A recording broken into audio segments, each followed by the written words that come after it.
तर तो पूर्णपणे बरा पण होतो. पण मधातूनच सोडली तर काय प्रॉब्लेम होतो? मधातून 1 महिना घेतली, 2 महिना घेतली आणि सोडून दिलं तर मोठा TB होतो.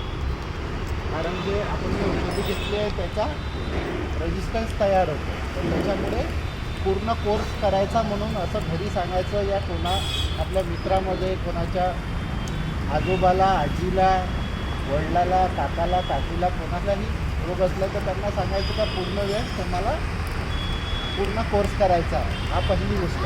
सेकंड, कोणी तुमच्या आजूबाजूला खोकलत असला या तुम्हाला खोकला आला तर काय करा, प्रत्येक वेळेस तुम्ही मास्क तर नाही बांधू शकत.